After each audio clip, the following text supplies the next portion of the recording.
সুপ্রিয় শিক্ষার্থীবৃন্দ কেমন আছো? আশা করি নিশ্চয়ই ভালো আছো। আমিও ভালো আছি। আমি চলে আসলাম জাহিদুল হাসান জিহাদ, সিনিয়র ইনস্ট্রাক্টর, বাংলা বিভাগ, পেসমেকার একাডেমিক অ্যাডমিশন। তোমাদের ক্লাসে অনেক বিষয় লক্ষ্য করেছি। তোমরা মনে করো যে ব্যাকরণ বিষয় মুখস্থ করে এমসিকিউগুলো আমি কি মার্ক করে ফেলবো, বাট এই বিষয়গুলো কিন্তু সাময়িক সময়ের জন্য হয়তো বা কিছুটা কাকতালীয়ভাবে কমন পড়তে পারে, বাট কখনোই এটা অন্য কোনো বাক্যের মাধ্যমে এটা পরিবর্তন হতে পারে। তো সুতরাং ব্যাকরণকে মুখস্থ না করে একদম প্রমাণ করে করে অপশন দেখে দেখে আমি দেখেই যেত উত্তর করতে পারি উইদাউট অপশন। আমার অপশন যেটাই থাকুক আমার দেখে উত্তর কি রেডি হয়ে যাবে। ঠিক তেমনই একটি আইডিয়া নিয়ে বাক্য নিয়ে মৌলিক বেসিক, আমরা ক্লাসে গিয়ে এই বেসিক সমৃদ্ধ তোমাদের কোনো তথ্য পাই না, একদম মানে আপাত মস্তক তুমি মুখস্থ কথা বলতে দেখো, কিন্তু কী কারণে এই বিষয়টি হয়েছে এটা আমরা জানতে পারি না। ইন্টারমিডিয়েট থেকে শুরু করে এসএসসি লেভেল পর্যন্ত যারা আছো তোমাদের উদ্দেশ্যেই এই ক্লাসটি দেয়া। বাক্য যে বিষয়টি আছে, তো আমাদের বাক্যর যে বিষয়টি আছে, ইংলিশে যাকে আমরা কি বলি সেন্টেন্স বলে থাকি। আমাদের বাক্য কাকে বলে? এই বাক্যের মধ্যে কিন্তু ওই যে আমরা যেটা ইংলিশের মধ্যে বলি পার্ট অফ স্পিচ, সমস্ত বিষয় শেষ করে কিন্তু অন্যান্য জায়গায় গ্রামার পার্টে যেতে হয়, ঠিক তেমনই পদ শেষ করে কিন্তু আমাকে সমস্ত জায়গায় যাইতে হবে, তা নাহলে আমার কোনো বিষয়টি একদম ক্লিয়ার হবে না, পরিপূর্ণ হবে না। আমি দেখছি আমাদের আজকের আলোচনার বিষয় হচ্ছে কি বাক্য। তো বাক্য একটি বহুবচন শব্দ, কারণ এককভাবে বা একক কিছু দিয়ে কখনো বাক্য হতে পারে না। তো বাক্য বিষয়টি আমরা একটু আলোচনা করব। বাক্যের একটা ডেফিনেশন হচ্ছে এক বা একাধিক। আমরা ডেফিনেশনটা প্রমাণ করব, মৌলিক বেসিক যেহেতু সংক্ষিপ্তভাবে তোমাদের সাথে আলোচনা করব।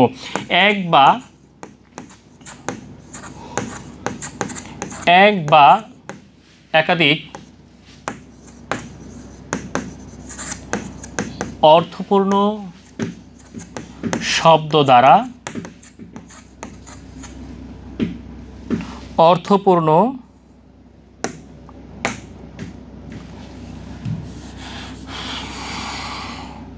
খেয়াল করো,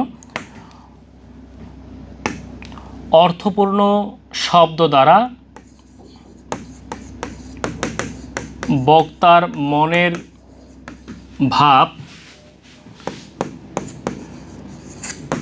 সম্পূর্ণ করে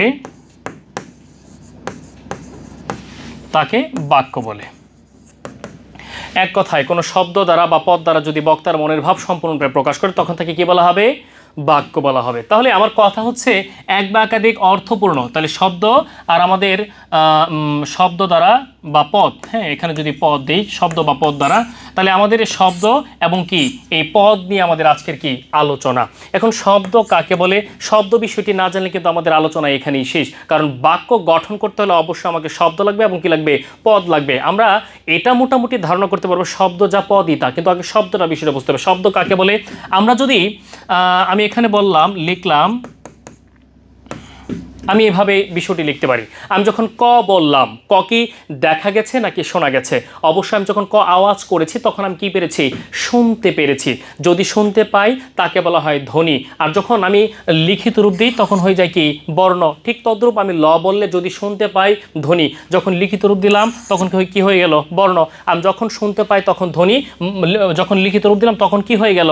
বর্ণ হয়ে গেল। তাহলে ক একটা ধ্বনি ক একটা বর্ণ, ল একটা ধ্বনি ল একটা বর্ণ, ম একটা ধ্বনি ম একটা বর্ণ। তাহলে এক বা একাধিক ধ্বনি অথবা বর্ণ মিলে যদি অর্থপূর্ণ উচ্চারণ বা আওয়াজ তৈরি করে, যেমন ক ল ম, ক ল ম কিন্তু আমি কখনো মলম বলার সুযোগ না, আমাকে কলমই বলতে হবে, কারণ কলমের নির্দিষ্ট একটা কি আছে? অর্থ আছে। যা দিয়ে কি করি? লিখি। যা দিয়ে কি করি? আমি লিখি, তাকেই কি বলা হয়? কলম বলা হয়। যদি এক বা একাধিক ধ্বনি অথবা বর্ণের একত্রিত হয়ে যদি অর্থ প্রকাশ পায় বা অর্থ সম্পর্কিত আওয়াজ বা ধ্বনি বের হয় তখনই তাকে কি বলা হবে? শব্দ বলা হবে। তাহলে আমি আমার আউট অফ দ্য পয়েন্ট, মানে বিষয়টা হচ্ছে আমি কোনো কিছুর পূর্বেই যদি অর্থপূর্ণ উচ্চারণ বা আওয়াজ তৈরি হয় তখন তাকে আমি কি বলতে পারবো? শব্দ বলতে পারবো, কারণ কলমের কি আছে? অর্থ আছে। তাহলে হয়ে গেল আমার এই কথা, কলমের কি আছে? অর্থ আছে, এটা একটা কি? শব্দ। পদ কাকে বলা হয়? পদ একটু আগে বলছিলাম বাক্যের অন্তর্গত প্রত্যেকটি শব্দকে কি বলা হয়? পদ বলা হয়। যেমন আমি এটাও বলতে পারি বাক্যের অন্তর্গত প্রত্যেকটি শব্দকে আমি বই পড়ি, আমি হলাম সর্বনাম, বই হচ্ছে তোমার বিশেষ্য, পড়ি হচ্ছে ক্রিয়া। বাক্যের অন্তর্গত প্রত্যেকটি শব্দকে কি বলা হয়? পদ বলা হয়। ঠিক তেমনি এক বা একাধিক অর্থপূর্ণ শব্দ অথবা পদ দ্বারা যদি বক্তার মনের ভাব সম্পূর্ণরূপে প্রকাশ হয় তখন তাকে কি বলা হবে? পদ সরি বাক্য বলা হবে। তাহলে আমরা শব্দটা বুঝতে পারছি, পদ মোটামুটি কি করতে পেরেছি, আইডিয়া করতে পেরেছি। আমরা একটা বিষয় চলে যাই, যে বিষয়টা হচ্ছে যেমন বাক্যের গঠনগত কিছু পার্থক্য আছে, আমরা বাক্যের মধ্যে গঠনগত বিষয়গুলোকে একটু খেয়াল করতে পারবো।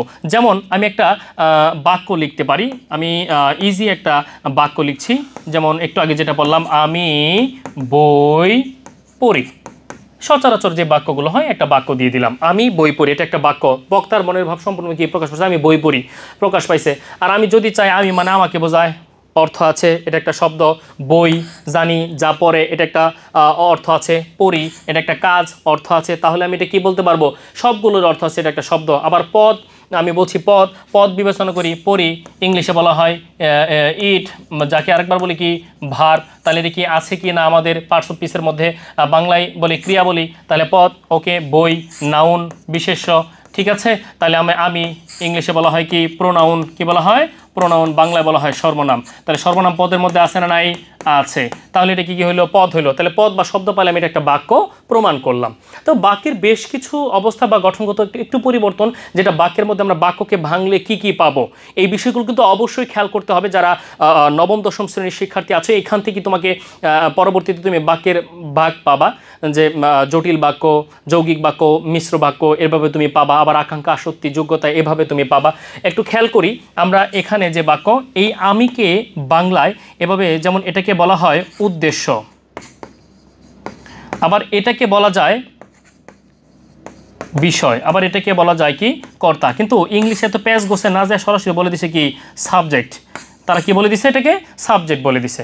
তাহলে আমি এটাকে যদি উদ্দেশ্য বললাম, এই বাক্যের মধ্যে আমি কি নিলাম, উদ্দেশ্য নিলাম। আচ্ছা, উদ্দেশ্যটাকে আমি, তাহলে উদ্দেশ্য যদি আমি হয়, এই উদ্দেশ্য যা করবে, বাক্যের মধ্যে উদ্দেশ্য যেইটাই করবে তাকেই কি বলা হবে, বিধেয় বলা হবে।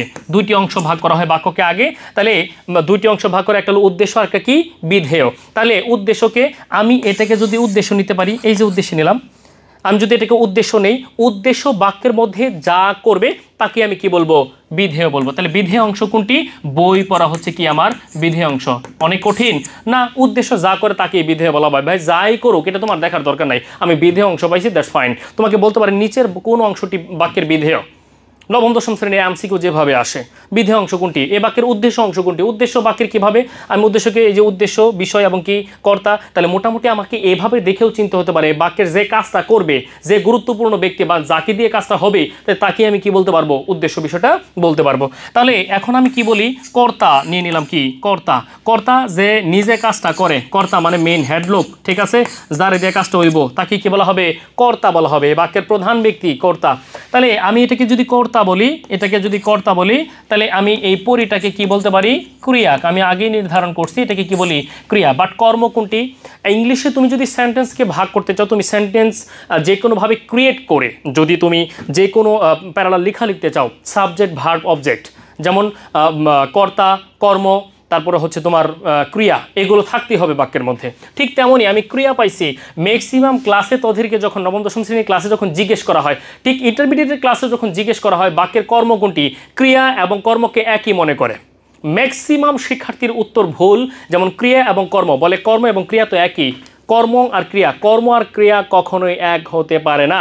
ক্রিয়া শব্দটিতে কাজ করা, আর কর্ম বিষয়টা হচ্ছে ক্রিয়া যেই কাজটা করে তাকে কি বলা হয়, কর্ম বলা হয়। উদাহরণ যেমন, আবারও তুমি দেখতে পারো তোমার কাছে একটা সূত্র আছে, কি বা কাকে দ্বারা যদি প্রশ্ন করো বাক্যের মধ্যে, যে উত্তরটাই আসবে তাকেই কি বলা হবে, কর্মের উত্তর তুমি পেয়ে যাবা। যেমন এই বাক্যের মধ্যে আমি হচ্ছি বাক্যের কর্তা, আমি ধরলাম বাক্যের কর্তা, আমি ধরলাম, দেখা যাচ্ছে। তারপরে এটার মধ্যে পড়ি কি, আমি ক্রিয়া, এটা আমি কি আইডেন্টিফাই করলাম। তাহলে কি পড়ি, বই পড়ি। আমি আগেই বলেছি কি বা কাকে দ্বারা প্রশ্ন করলে যে উত্তরটি পাওয়া যায় তাকে কি বলা হবে, কর্ম বলা হবে। কি পড়ি, বই পড়ি, উত্তর কি আসছে, বই পড়ি। কাকে পড়ি, বইকে পড়ি। এভাবেও যদি তুমি প্রশ্ন করো তাহলে উত্তর কি আসবে, যেটা আসবে তাকে কি বলা হবে। তাহলে বাক্যের মধ্যে কি, বই পড়ি একটা কি ক্রিয়া, তারপরে বই একটা কর্ম, আমি হচ্ছে কি বাক্যের কর্তা। আর মূল বিষয়টি হচ্ছে আমি যা করব, কি যাকে নিয়ে এই কেন্দ্র, সেই বিষয়টাকে কি আলোচনা করা হয়। এই মৌলিক বেসিকগুলো জেনে কিন্তু অবশ্যই ক্লাসগুলোতে বসতে হবে। আর তুমি পারবা না এটি স্বাভাবিক, তোমাকে বিষয়গুলোকে হাতে ধরে ধরে মুখস্থ নয়, একদম মুখস্থ নয়। তুমি একটা বিষয় খেয়াল করো, একটা বাক্যকে কি তুমি কি আলাদা আলাদা পার্ট করতে, এটা কিন্তু একটা সর্বনাম, এটা আবার কর্তা, এটা উদ্দেশ্য, তাহলে বই একটা কর্ম, আবার বই একটা নাউন। একটা বাক্যকে উইদাউট মানে কোনো কিছুই তোমার মুখস্থ করতে হবে না, একদম ভেঙে ভেঙে ভেঙে ভেঙে প্রমাণ করে করে তোমাকে বিষয়টা কী করতে হবে, ক্লিয়ার করতে হবে। তো এই জন্যই তোমাদেরকে আমি বলছি মৌলিক বেসিক সমৃদ্ধ তথ্য জেনে তোমাকে বসতে হবে। আমার 5, 7, 10, 20 মিনিটের মধ্যেই এমসিকিউগুলোকে দেখেই টিকসিনও দিয়ে দিতে হবে, কারণ আমি অবশ্যই ব্যাখ্যা সহ জানতে পারবো, ব্যাখ্যা সহ বিষয়গুলোকে আমাকে হতে হবে। ঠিক আছে, ভালো থাকবা, সুস্থ থাকবা। অবশ্যই পরবর্তী কোনো একটি নতুন বিষয় নিয়ে মৌলিক বেসিক সমৃদ্ধ ক্লাস তোমার সামনে আমি হাজির হব। আসসালামু আলাইকুম, ধন্যবাদ সকলকে।